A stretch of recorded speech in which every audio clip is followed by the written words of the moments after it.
దేవుని పరిశుద్ధ నామానికి స్తుతి కలుగును గాక. దైవవాక్కు అనే డైలీ కార్యక్రమానికి ప్రేమతో మిమ్మల్ని ఆహ్వానిస్తూ ఉన్నాం.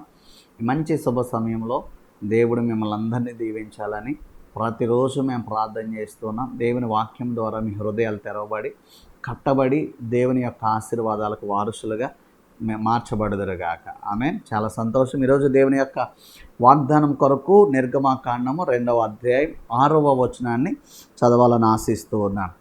తెరచి ఆ పిల్లవాడిని చూచినప్పుడు ఆ పిల్లవాడు ఏడ్చుచుండగా చూచి వాని యందు కనికరించి వీడు హెబ్రీయుల పిల్లలలో ఒకడనెను.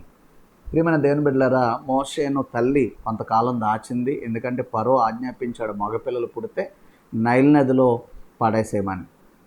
ఇప్పుడు ఎప్పుడైతే ఫరో అలాంటి ఆజ్ఞ జారీ చేశాడో మోషే తల్లిదండ్రులు ఒక 3 నెలలు దాచగలిగారు. ఇక దాయలేకపోయారు. ఒక జమ్ము పెట్టి చేసి పిల్లవాడిని అందులో పడుకోబెట్టి నైల్ నదిలో వదిలిపెట్టి మరి మిరియం ఆ యొక్క మోషే అక్కను మరి కావలి ఉంచినట్లుగా మనం చూస్తూ ఉన్నాం. అయితే ఈ లోపల ఫరో కుమార్తె స్నానానికి ఆ నదికి వచ్చినప్పుడు ఒక పెట్టె కనపడింది. వాళ్ళు చెలికత్తెలను పంపించి రప్పించినప్పుడు ఆ పెట్టి తెరిచి చూడగా పిల్లవాడు ఏడ్చుచున్నాడట. వాని యందు కనికరించి ఆమె ఇక్కడ చూడండి, ఆ పిల్లవాడు ఏడుస్తూ ఉంటే ఆ పిల్లవాని మీద కనికరం వచ్చిందట.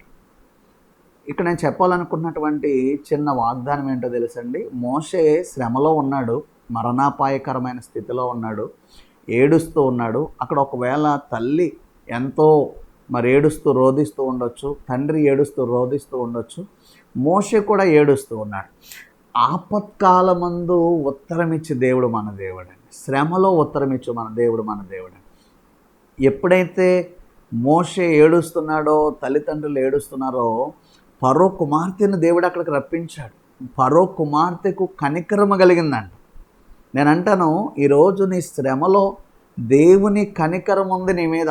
ఆమె శ్రమలో అర్ధాంతరంగా వదిలేసే దేవుడు కాదండి, మాట మార్చే దేవుడు కాదండి, మర్చిపోయే దేవుడు కాదండి. కనికరం చూపించే దేవుడు. కనికరము నీ యొద్దకు వస్తుంది అంతే. శ్రమలో కనికరం వస్తుంది నీ యొద్ద. హల్లెలూయా. తండ్రి తన కుమారుని ఎడల జాలిపడినట్లుగా దేవుడు మన ఎడల జాలిపడతాడంట, కనికరం చూపిస్తాడంట. ఫరో కుమార్తె వచ్చి కనికరపడిందంటండి మోషే పట్ల. అంటే మోషేకి ఒక ద్వారం తెరవబడుతూ ఉంది కనికరం చేత. నీ జీవితంలో అంతే. శ్రమలో ఉన్నావా, మరణాపాయంలో ఉన్నావా, కష్టకాలంలో ఉన్నావా, దిక్కుతోచని స్థితిలో ఉన్నావా, ఏ దారి లేదా, ఏ దారి లేనప్పుడు కూడా దేవుడు నీకు ఒక కనికరాన్ని చూపించగలుగుతాడు. ఏ అవకాశం లేనప్పుడు కూడా దేవుడు నీకు ఒక మార్గాన్ని చూపించగలుగుతాడు. హల్లెలూయా. కనికరపడి అండ్ మోషేను పెంచడానికి ఒక మార్గాన్ని మరి ఎన్నుకున్నట్లుగా మనం చూస్తూ ఉన్నాం. చూడండి, కానాను స్త్రీ మీద దేవుడు కనికరపడ్డాడు. ఏమంటే విధవరాలు కుమారుడి మీద దేవుడు కనికరపడ్డాడు. హల్లెలూయా. కనికరపడి కుంటివాడిని స్వస్థపరిచాడు. కనికరపడి చనిపోయి మోసుకొనబడుతున్న విధవరాలు కుమారుడిని లేవనెత్తాడు. కనికరపడి ఒక కుష్ఠరోగి వచ్చి ప్రభువుని అడుగుతాడు, దేవా నా యందు కనికరపడి నన్ను స్వస్థపరచు అంటే దేవుని కనికరం ఆ బిడ్డ మీదకి వచ్చిందండి. దేవుడు అన్నాడు, నాకు ఇష్టమే, శుద్ధుడు కమ్ము. ఎందుకంటే దేవుని యొక్క కనికరం కష్టంలో ఉన్న వారి మీద, శ్రమలో ఉన్న వారి మీద. ఈరోజు మోషే మీదకి కనికరాన్ని పంపించిన దేవుడు, కనికరం చూపించిన దేవుడు. ఏమండి, ఫరో చంపేయమంటే ఫరో కుమార్తె ఎందుకు బ్రతికించాలి? అక్కడ అంటున్నాడు హెబ్రీ కుమారులలో ఒకడు అని అక్కడ గుర్తుపట్టారు వాళ్ళు. మరి ఫరో కుమార్తె కూడా చంపించేయాలి కదా. అరే ఇలాంటి వాడిని ఎందుకు తీసుకొచ్చారు, అక్కడే వదిలేండి నైల్ నదిలో అనాలి కదా. కానీ కనికరపడిందట. ఆ కనికరం ఈరోజు నీ మీదకి రాబోతాం. దేవుని కనికరం ఈరోజు నీ మీదకి రాబోతుంది. దేవుని కనికరం నీ మీద దిగి వచ్చి నింపబడబోతున్నావు. నీకున్న శ్రమలో, కష్టంలో ప్రభు నిన్ను లేవనెత్తబోతున్నాడు. ప్రభు నిన్ను కనికరించి దీవించును గాక. ఆమేన్. పరిశుద్ధుడైన మా తండ్రి, అయ్యా నేను మీరు ఇచ్చిన వాగ్దానాన్ని దీవించండి.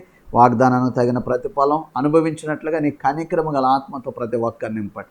దుష్టుని అధికారం, చీకటి అధికారం యేసు నామములో పమనాజ్ఞాపిస్తున్నా. నీ కృప సమృద్ధిగా అనుభవించుదురుగాక. ఆయురారోగ్యాలతో సుఖ సంతోషాలతో నింపి కాపాడమని యేసు నామములో ప్రార్థించి ఆశీర్వదించి అడుగుచున్నాను మా పరమ తండ్రి.